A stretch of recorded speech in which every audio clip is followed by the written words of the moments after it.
It's a great honor and a pleasure to be joined by Robert VerBruggen. He is a fellow at the Manhattan Institute and a contributor to its publication, Sea Journal. We're here to talk about his latest piece on that magazine. It is titled The Influencer, and it is a tribute to the life and works of one Charles Murray. So, good morning, Robert, and I hope you're doing very, very well. Good morning. You too. Great. So before we begin, I should like to ask about the institution which you're working in, the Manhattan Institute. So I recognize it as sort of a right-leaning think tank that is based in New York City and is more concerned with urban matters than most other right-leaning think tanks that I know, i.e. the AEI or Hudson and all that. So tell us more about the that place you're working in. Sure. Yeah, the Manhattan Institute is a think tank. It's been around for a few decades. In fact, it actually employed Charles Murray in the '80s during a key part of his career. Right. We do a lot of focus on urban issues.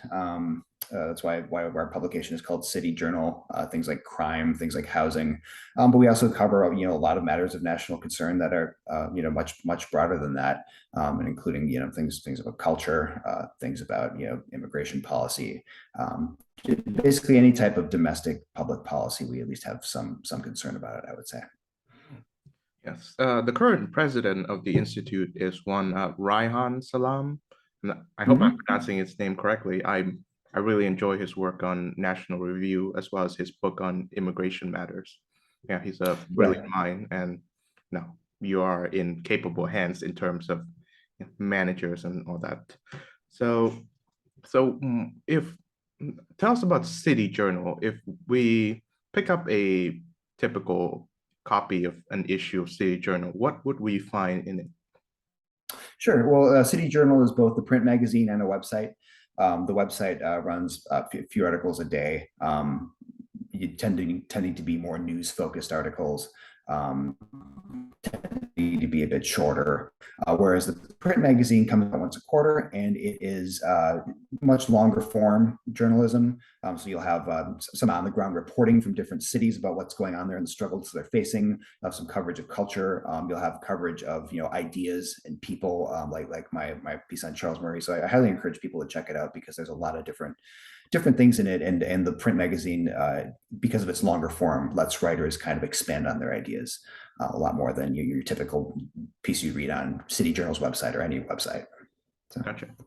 Yeah, I know that Coleman. I was introduced to the Manhattan Institute and City Journal thanks to one Coleman Hughes, who's around my age, and he's a brilliant writer. I think he worked at the institute, for a time, and then he left, I guess, amicably. And but I do know that probably the most controversial person working in the institute right now, and of course, I think in some degrees even more than Charles Murray, is Christopher Rufo, because of one his campaign against so-called critical race theory being taught in school, and now his latest crusade is towards what I would call critical gender theory or gender critical theory. And so I wonder if you've come across the works of your colleague, Mr. Rufo, and what do you make of him? Oh, I mean, Chris can speak for himself, but yeah, he's obviously a powerhouse. When that guy talks, people listen, and he's been doing great work. Just in terms of the very basic journalism, in terms of getting these documents is really important in that regard. And yes, he's a lightning rod, and people disagree with him about any number of things, but I think he's really shaken up the debate in a way that nobody can deny. Gotcha. So let's talk about, of course, Charles Murray, since um, so how did you come across the works of Charles Murray? How did you first come across his works? That's actually kind of a funny story. So when I was in college, like a lot of conservatives, I think there was I got an education in college from going to class, but I also got an education in college by reading on the side, the Mhm. thinkers that people weren't telling you about. Folks like Thomas Sowell was one person. I was never assigned a Thomas Sowell article in any of my classes in college, but I read him on the side and was exposed to those ideas that way. And the funny story about coming to know Charles Murray's work is that I was reading this book called, I think it was called What Liberal Media. It was by a left wing pundit who was making the case that the media was not actually liberally biased, which was a big debate back at that time. This was probably 2003 or so, when you could still have a debate about whether there was a liberal bias in the media. But in that book, there was a few pages where he just goes on this tear against Charles Murray. There's this evil social scientist named Charles Murray. He gets all this media attention. The media isn't biased because it gives such a spotlight to this evil, horrible person. And I read this, and I'm basically like, all right, I'm sold. I guess I got to read a bunch of stuff by Charles Murray now. So yeah, and that was another thing that another rabbit hole I kind of went down in my college years, was reading all these controversial books by Charles Murray, and also broadening my horizons and reading the responses to them as well. So I read Losing Ground, I read The Bell Curve, I looked up responses to them on the internet. With The Bell Curve, there are actually several entire books that were written or compiled in response to it that I Mhm. read. So it was sort of coming to know Charles Murray for me was part of my side education in college, where I wanted to learn the things that they wouldn't teach me, is how I would put it.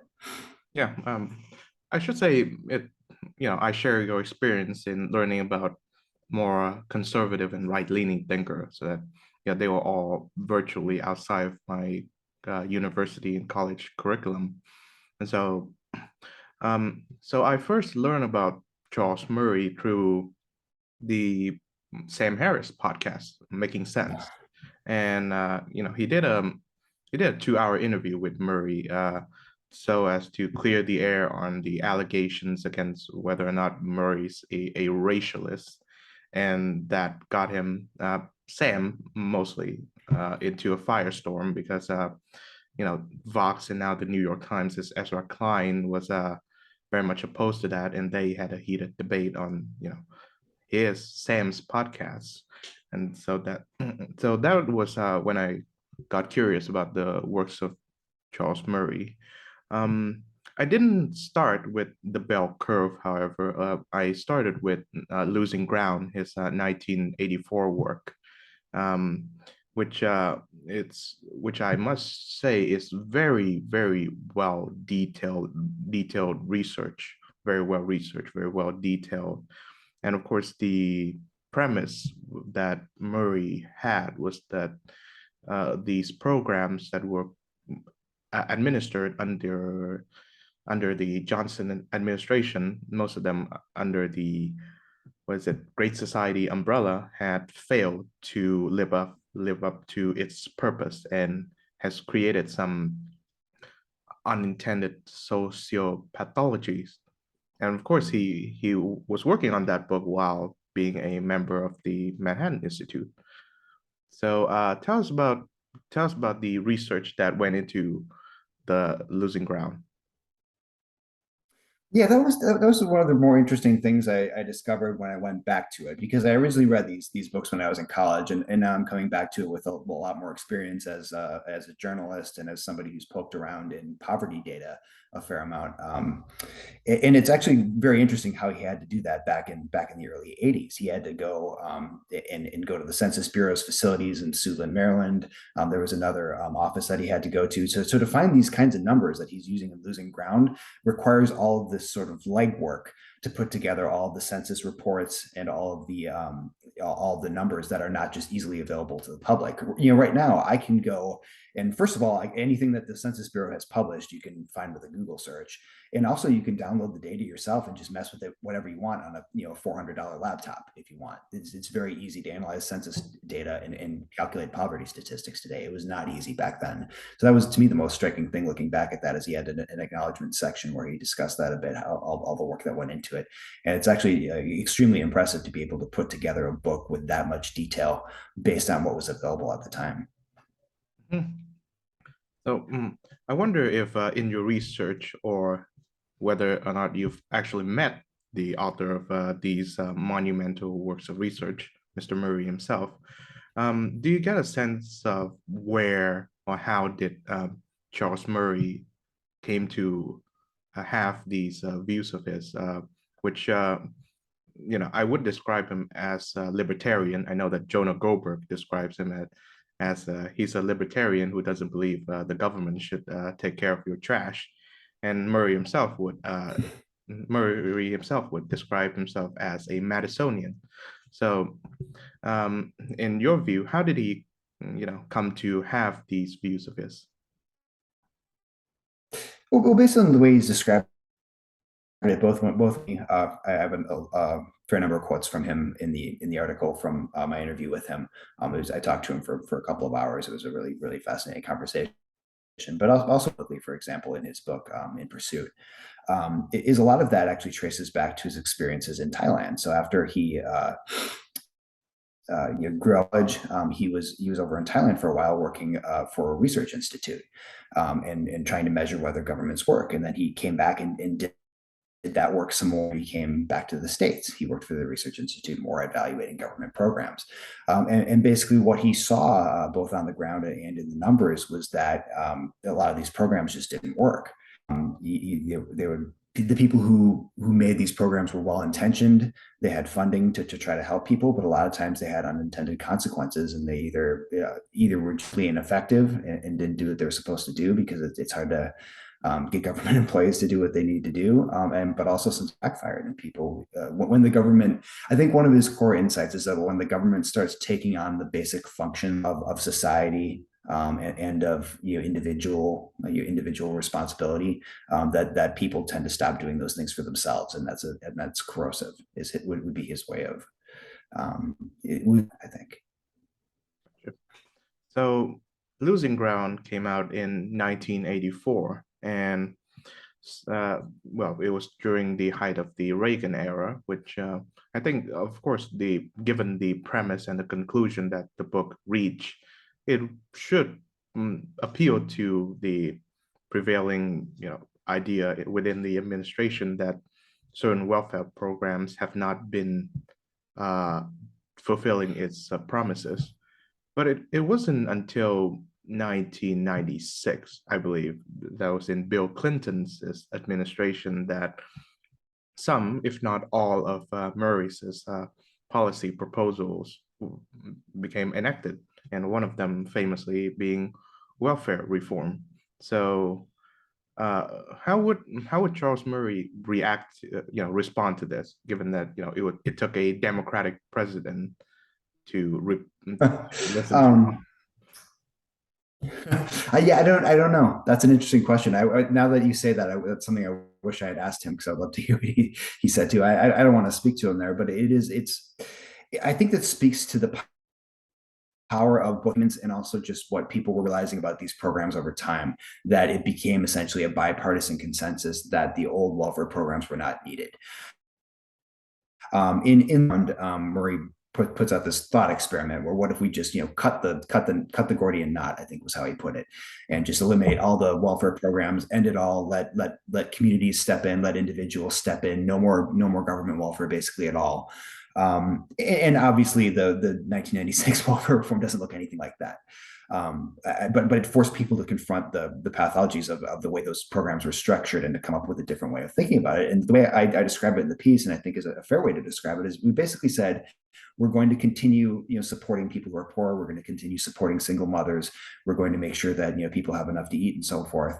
But we're going to expect more from the families themselves. We're going to say, if you're going to be on this program, you're going to need to work. And I think part of the core message of welfare reform was the work requirements, that we're going to help you, but you also have to do something to help yourself.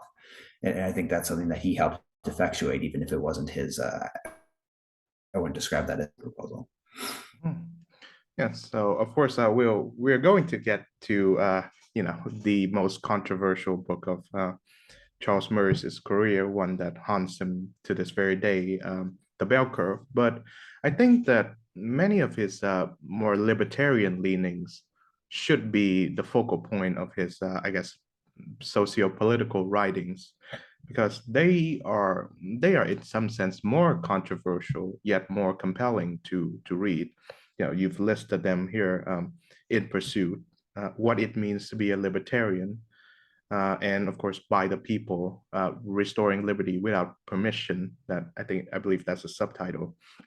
So from a Madisonian point of view, how would Charles Murray define the role and the limits of a typical government, not just American, but any government?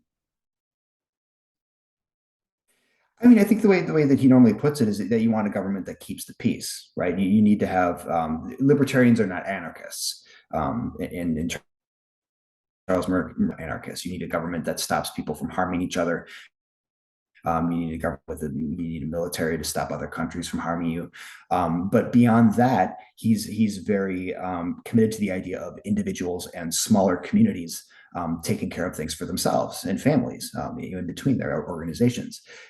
Taking care of things for themselves and not relying on some faceless national government, especially, to step in and handle all the things that need to be taken care of. Mhm.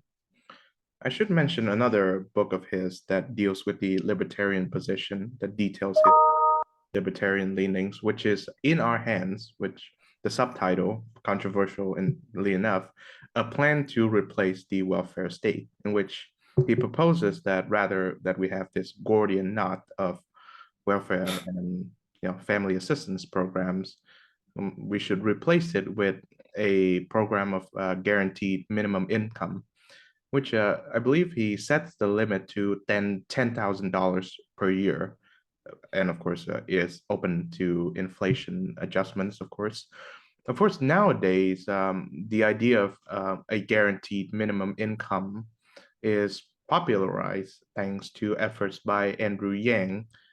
Is called UBI, Universal Basic Income, these days. But I think Yang's plan it falls short, because instead of using that basic income proposal to replace the welfare state, he is adding to it, therefore adding government expenditure. So, um, how does Charles Murray believe that a genuine guaranteed minimum income that can displace all of the existing welfare programs, can that be politically viable? Not federally, but at least state by state. I can't speak for him on that, but what I would say is that I think you described the core difference between someone like Charles Murray and someone who's more of a left leaning supporter of a universal basic income. So there are a lot of people who support the idea of a universal basic income, but they see it very differently. In Murray's book, it's a way of reducing the role of government and reducing the ability of government to boss people around. It's a way of just saying, okay, we're not doing any of this stuff anymore. We're going to give you this amount of money, and you do basically what you want with it. I think he did have a requirement in there that you need to fund your own retirement and you need to fund your own health insurance to solve those two issues. And that came out back in 2006. So I think even if you adjusted for inflation now, it'd be a bit higher than 10,000. But side of that is, no, we want to keep all of the welfare programs that we currently have, but also put in a universal basic income. So once you divide people by those two very different proposals, I think the a universal basic income has less traction than it might appear on the surface. So I think he's kicked off and participated in a very interesting debate that a lot of intellectuals have engaged with, but I'm not sure how close that will ever become to fruition in the near future. So. Mm-hmm. I know that Alaska has a guaranteed minimum program. Would that be close to what Charles Murray envisioned? I'm not by any stretch an expert on how the Alaska one works. My understanding, though, is it's based off of the natural resources. Basically, they get in certain natural resources that are owned by the state, and they distribute that. Doing it elsewhere would be, I think, a very different thing fiscally, because you need to raise tax revenue to fund it. Mm-hmm. So, in in Charles Murray's opinion, there are, of course, two major problems with the existing welfare system. Of course, one is the overly bloated bureaucracy, all the paperwork that you need to fill and all that, and most of the money that goes into funding these welfare programs ultimately goes through the bureaucratic system that maintains it rather than the people who actually need the money.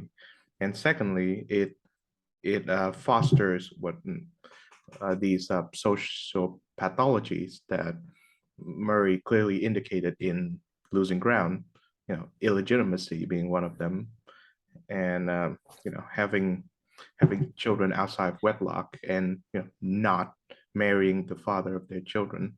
Um, so which of these two does Murray is Murray concerned about, more than the other?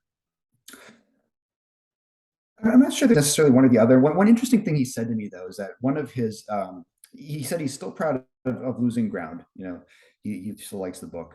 But one thing he said that he thought he was blind to about it is that he put too much on the welfare state. That especially when it comes to family breakdown, that there was something in the nature of all the other changes that are happening with modernity that helped to drive some of these changes in family structure that he blamed on the welfare state. So that was really interesting, and that's something that I've seen people glom onto on Twitter, like, "Oh, Murray admitted he was wrong about that kind of sorts of tweets." But yeah, I thought that was one of the more interesting things I learned from him from the interview with him, is that he sees that aspect of Losing Ground as something that he had a bit of a blind spot to. Gotcha. So how does the use of social data and statistics play into his research? He's a really interesting user of those kinds of numbers. One thing, if you follow social science today, one thing you'll notice is that there's this trend toward they call it big data, tons of observations, or just really complicated data analysis where you're running all of these regressions with all these special techniques to try to prove something with numbers. Read Charles Murray's books, they are much more direct in their use of statistics. They will say these are the basic, sort of descriptive data. Here is, the poverty rate over time. Here's the poverty rate over time, whether or not you include the government benefits, or here is how IQ correlates outcome or that outcome, and then basically provides his own interpretation of it that you might agree with or disagree with, but it's separate from the data. And I think that's a very compelling way to do statistics that I think away from a bit in our rush to make everything more complicated, and also to try to in an attempt to get away from the necessarily speculative parts of interpreting data. We've made things overly complex sometimes, and oftentimes resorted to techniques that don't do what's advertised of them. Whereas I think a lot of Murray's writing is somewhat timeless, because it's a very straightforward presentation of the numbers. Of course, we would describe Charles Murray as a social scientist. And if you are familiar with the social sciences, what they do is they are engaged in very highly impersonal sets of data and fields and such. And and Murray, being an individualist, a pro-individual man, how does he reconcile his work, his the highly impersonal nature of his work, and his pro-individual Madisonian leanings? That's another good question. I think, I mean, I'm not sure it's that hard to reconcile them necessarily, but I would point out he lives in a very small town. He's proven, I think, genuinely dedicated to small towns and small town lives and individual communities, small communities solving their own problems. I think it's possible to live in a small town and also do work on your computer where you're running numbers on thousands of people at once. So yeah. Mhm. So I think there's to what he does and who he is. Of course, we should get into the bell curve now, the book that he published in 1994, along which he co-authored with the late Richard Herrnstein. And of course, the book has become infamous now because of a couple of its chapters in regards to, IQ differences between average IQ differences between the races. I should be very careful with this, but that's how it was stated. but those who are focused too overly focused on the race and IQ chapters, I think they're missing the, like, what is it, the forest with the trees. That's how the idiom goes, and they fail to realize that him, Murray, and Herrnstein are making a very salient point that is still that we're still not haven't faced up to it yet, and that being that society, particularly modern society, is being run and administered by a group, or at least a class of highly intellectual people, and and intelligence is rewarded, um, you know, exponentially, and those who who do not possess the gift of great intelligence, or do not enter prestigious institutions which fostered great intelligence, are being left behind. And so he directs our attention to IQ, intelligence quotients, as a indicator of class difference.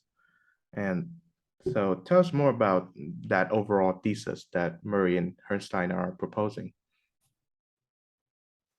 Sure. Yeah. So as you mentioned, a lot of the controversy about the book had to do with the chapters on race, and I think it's fair that when you put a few chapters in your book about the race and IQ debate, a lot of people are going to focus on that, and that's just a reality.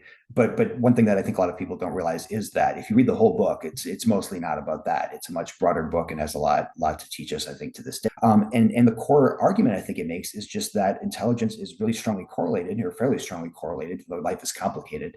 But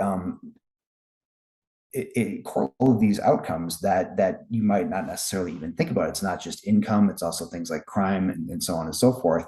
And that, and secondly, that they already knew back in 1994, and I think this has become only clearer since, is that there's a genetic component to intelligence. So in a way, one of the kind of tensions that comes out of that finding is between the sort of a libertarian argument about keeping the government out of everything, the libertarian then has to confront, which I think Murray has in numerous interviews and so on, that if people are getting their intelligence just based on their genes and it's nothing that they did anything to earn, what claim do they have to all the fruits of that intelligence? I think there's that interesting question there, and I think that's something that is really with us to this day, because I think there are attempts on the left to engage with that. Freddie DeBoer and Catherine Page Harden are two left-leaning writers who have both written books about that in the past few years. The distribution of sort of natural talent isn't even and isn't fair, and that if we want to have a more equal society, we need to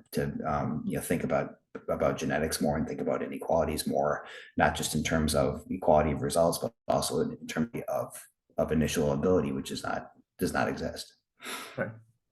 I think I think a it is IQ is one thing, but I think the class disparity that we have today between the highly intelligent and the not so stems from the fact that the society that the United States has formed values people with high intelligence. And I'm not from the United States, and I know that it is not a common factor in every culture, even though it has increasingly been the case.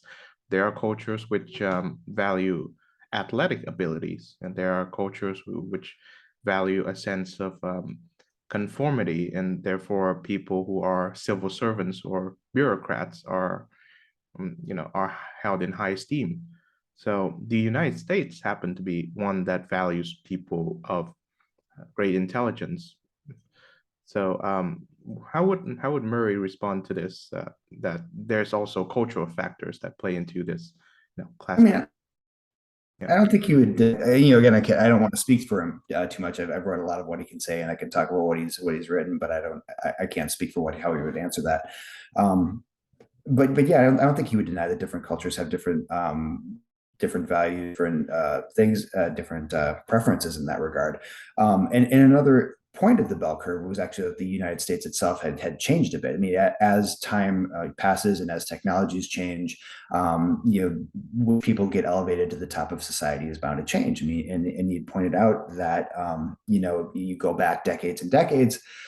You can arrive at a society where there wasn't so much mobility, people weren't going to college, and even if someone was highly intelligent, they might have a good job within their little community, but they're still in that community. Whereas today, now you have, I mean, Murray himself is one example. He grows up in this, fairly small town, Newton, and takes, standardized tests, and he gets sucked away into, elite schools and into the think tank world. Um, I don't think you would deny that as things change in different places, there are going to be different factors. And part of the point of the bell curve was to draw attention to the fact that things had changed and that we were becoming increasingly stratified along IQ lines, such that someone with a high IQ is less likely to stick around than they were before, because they get sucked into this sort of whirlwind of colleges and elite jobs. Of course, the genetic factor in regards to that, it is common sense to assume that highly intelligent parents would give birth to highly intelligent kids. And I know that the commonly cited data suggests that a good majority of college graduates only marry fellow college graduates, and therefore I guess the IQ gap, as we call it, it has become widened. But of course, there is also that troubling factor of the disparity of average IQ scores, and that translates to test scores and such standardized test scores between people of different races. Um, and that, of course, has haunted Mr. Murray to this very day. And unlike many who has not, taken his works seriously, I do not consider Charles Murray to be a racist or racialist or a prejudiced man. But I can't help but wonder about the social implications that his research may bring. And of course, his latest book, a short monograph titled Facing Reality, he he illustrates and details two truths about race in America, i.e., there is a difference between average, I guess, criminality between the races, as well as the average IQ scores between the races, and how they can be different. Um, I'm sure I'm sure Murray himself is very much concerned about the implications that it can bring. Therefore, he carefully notes in the bell curve that we are agnostic, him and Herrnstein, as to whether this difference is caused by genetics or cultural factors, or how much it is caused in proportion. So, But I mean, what he said, he was just a note there. They said that they thought it was highly likely that both genetics and environment were at work. What they said they were agnostic on was the percentage. Just to be clear about right, what they said. the percentage, yes. So, yeah. So the societal implications of this, uh, does in does Murray express any concerns about this in any of his writings or any of his conversations with you? Yeah, I mean, I talked to him about that because, I mean, you mentioned Coleman Hughes earlier, and Coleman Hughes actually had Murray on his podcast and had a debate with him about that. And Coleman Hughes' point was, I don't want, kids, looking at the nightly debate about the IQ gap. I mean, because uh, is very concerned about the societal implications about talking about this stuff. So I pressed Murray about that in the interview, and you full quote in my article. But what he basically said was, look, look around you. Like the racial relations aren't great now when we're not talking about it. So he's just he doesn't believe that things would get any worse if we were more frank about discussing gaps in educational performance and gaps in crime rates and things like that. So that was his take on it when I asked him.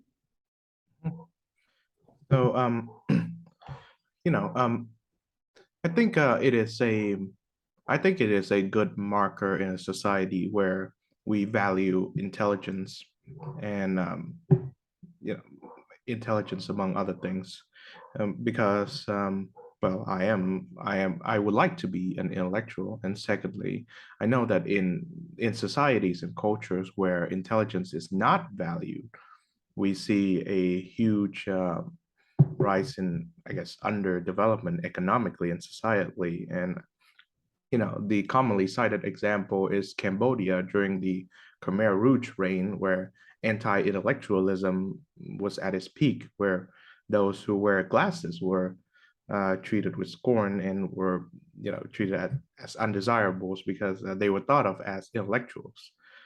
So, how do we reconcile this, I guess, this holding in intellectuals and or people with high intelligence in high esteem versus the fact that we seems to have over rewarded people with high intelligence, and they seems to be the one running our society at the expense of those with not much intelligence to speak of. Yeah, I mean that's a good question. That's an interesting question. I mean, I think one aspect of recognizing that intelligence is partly genetic is that I think it should demystify it a little bit. You can still be impressed by an athlete or anybody who has an extreme genetic gift who can do something extremely well, without necessarily holding them up as some sort of paragon who everyone else should behave the same way as, and who will necessarily have your best interest at heart. So I think you can have respect for people who are intelligent. You can certainly we have to give the doctor jobs to people with the intellectual capacity to do that work, and the lawyer jobs and the academic jobs. But you also, I think you don't have to see that. We like to call that meritocracy. You don't have to see it as any sort of intrinsic merit that they have or anything that they've done to earn it. People who have high IQ came into that through no fault of their own, essentially. I know that in a recent book by Michael Sandel, it's called The Tyranny of Merit, which he took aim at the concept of meritocracy as we define it these days. But Charles Murray himself recommends this book, and in that book by Michael Sandel, who is by no way a conservative or a libertarian, I think he's a more liberal leaning as far as I can make out. He suggests that high those who are in of the high IQ bracket, they form a class of their own, and they are the ones who, I guess, who writes the rules from now on, and the rules intentionally or not benefit them and people like them. And so the ladder or the hoops becomes harder to climb or to jump through. Charles Murray, I don't think he is critical of the concept of meritocracy. Then, as Sandel, he advocates for the meritocracy, and I think he values intelligence, given that he himself is a highly intellectual man. And so, what are some of his policy suggestions, if he has any, to mediate between, I guess, intelligence as an ability or in versus intellectuals as a self-contained class? That's an interesting question. I'm not sure that he's ever put forth a specific policy proposal to address that specific issue. I mean, he certainly there was a section at the end of the bell curve where he made policy proposals based on the IQ stuff before, which was in a lot of ways kind of a re-upping of some of the ideas from losing ground, like he suggested, and ending various types of welfare and things like that. But I'm not sure. I mean, I don't think he's ever supported higher taxes on the rich to counteract their what they gain from their higher IQ or anything like that. But yeah, that's an interesting question. I know that, yeah, I have listened to that Coleman Hughes interview with Murray, and I gotta say, I take the side of Coleman in that particular difference of opinion between him and Murray. I think I would agree that information regarding the differences in average IQ between races should be out there rather than suppressed. And I think the efforts to suppress these information, that were the findings of an honest scholar like Murray and Herrnstein would probably motivate and galvanize those who would use that information to promote bad ideologies. And of course, I'm thinking of people who have a more racialist view of humanity. Nevertheless, I do not believe they should be, I guess, promoted or mainstream, and was what that I'm in alignment with Coleman Hughes's views. And given today in this very racially charged America post George Floyd, conversations around race should be had with probably a higher degree of vigilance than other public policy issues. Um, so, I wonder if I wonder how would Murray reflect on this current climate, and whether or not his ideas in regards to race be, I guess, discussed, let alone enacted. I think facing reality, that the monograph that you mentioned before, is sort of his testament to that. He basically is saying that, okay, if we're going to have this discussion and we're going to blame having one side of the aisle, this new sort of equity type thinking, or critical race theory, whatever you want to call all the various ideas that kind of group together under wokeness. If we're going to have the discussion that includes that, basically we have to have a broader discussion about racial disparities and racial differences in things like crime rates and in intellectual and educational performance. That's what, and his facing reality is basically is to inject that into the conversation himself.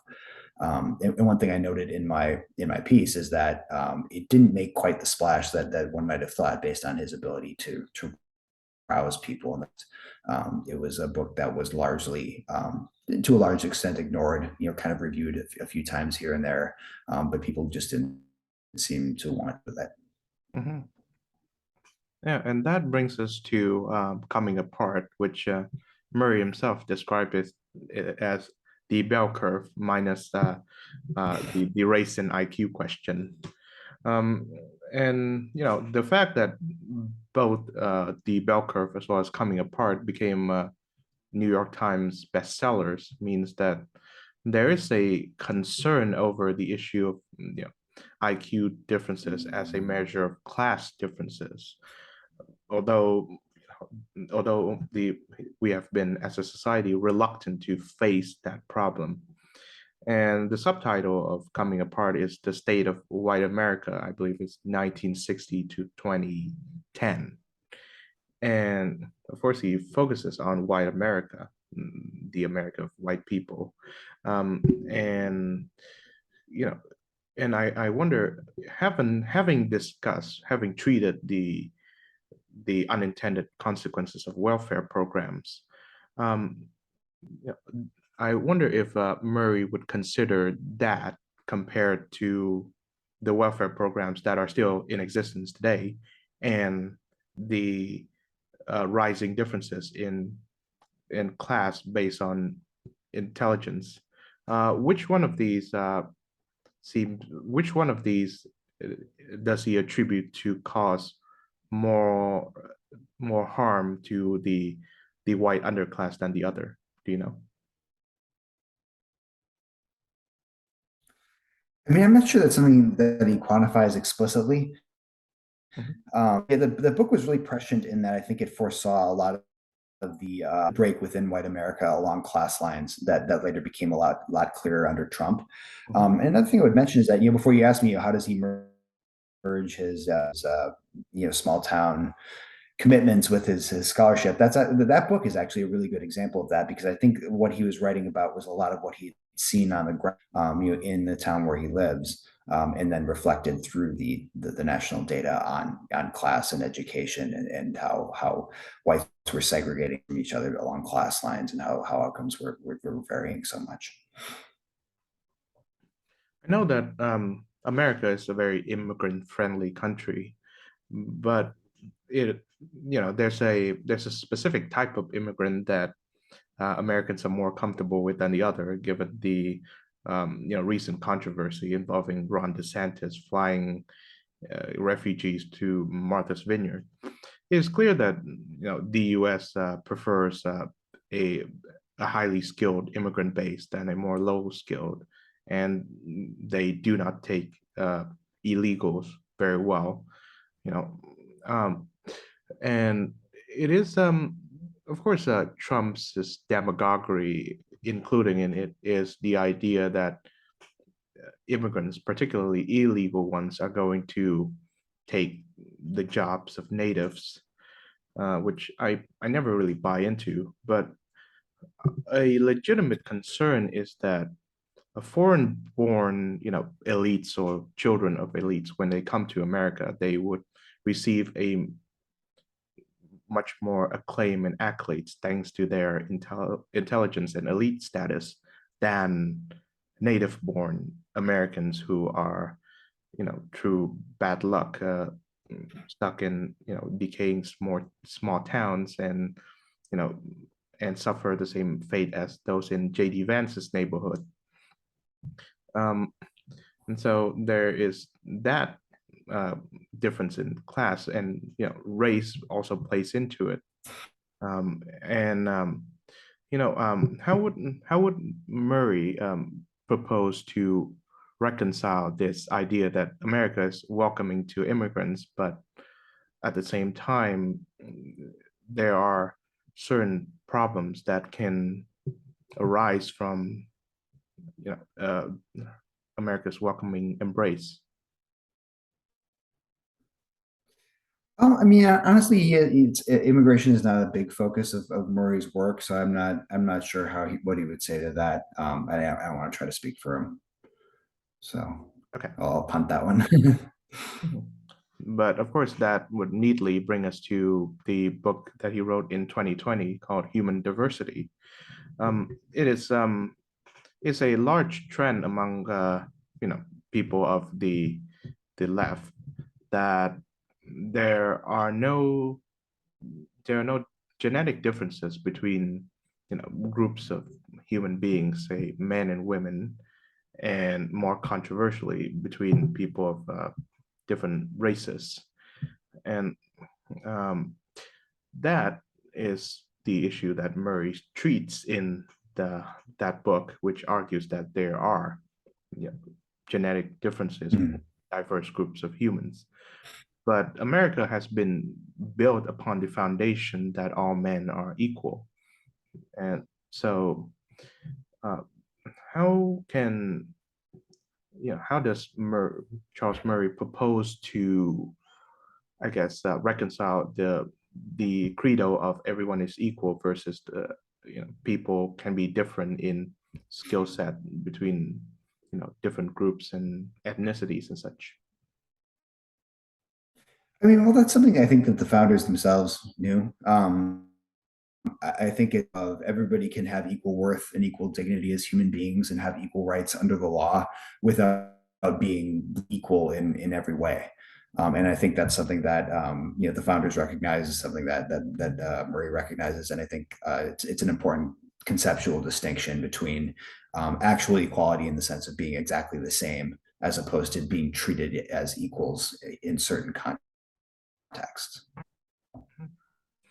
Aside from the race and IQ question, what other issues do you think, which Charles Murray has treated in detail, that the larger political discourse has either neglected to take seriously or have not considered at all? Sure. I mean, well, in By the People, it's sort of an interesting book because it's a little off the beaten path, I think, for some of his other stuff. It's a little more philosophical in some ways. It was of things he wrote in things like in Pursuit, but it's also about sort of the regulatory state, the administrative state, how the government has expanded in ways that Congress hasn't necessarily even been authorized, and looking at ways how do we get our liberty back. When I talked to him, he was fairly depressed about the prospect of actually doing the things he's talking about there. But I think that book paints Murray in a really interesting light because it's a bit different from his other work, and it also it's about an important topic of who's making the regulations and are we overregulated, and how can we get out from under it when Congress didn't pass them to begin with. Mhm. Yeah, it's a very interesting and strange commonalities that we have between cultures, isn't it? Because the managerial state or the administrative state is, it's a fixture of everywhere right now, even if you are a communist state or a capitalist state, an authoritarian or a democratic state. There's always that part, what you would call the fourth branch of government that is unelected and for the most part unaccountable that you and I have to deal with on a daily basis. Um, you know, um, and of course Charles Murray is against that, but how does he how would he trace the lineage of it? How does the administrative state begin, and what steps can you and I as individual citizens can do to curb its growing influence on our lives? Sure. Well, I mean, he traces it back to a series of Supreme Court decisions that started, I believe, in the New Deal era or thereabouts. Basically, the Supreme Court sort of loosened its interpretation of the Constitution to allow more executive branch kind of meddling outside the confines of Congress. But one thing he says in the book is that if we don't like these rules and we don't think they're legitimate, basically they have a sort of disciplined law breaking. Basically, he celebrates things like Uber, going into places without getting permission first. He says there should be we should set up legal funds to defend people who defy regulations that don't have a sound legal footing and do our best to overturn them.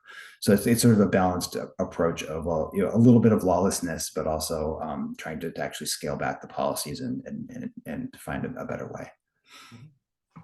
One thing that's surprising to me as well as presumably to you is that he wrote a book about the moon landing, the Apollo space program, which amidst even those who are fans of his work would not expect him to write a book like that. He co-wrote it with Catherine Cox, his wife. So what fascinates him about this this monumental human achievement of ours?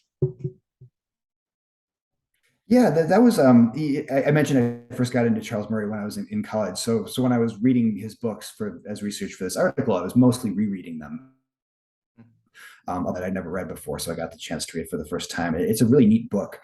Basically, I think he and his wife met somebody who had been involved with it and got the idea of doing a book. But essentially, the thing is, it's not so much focused on the moon landing itself. It's not focused on the astronauts.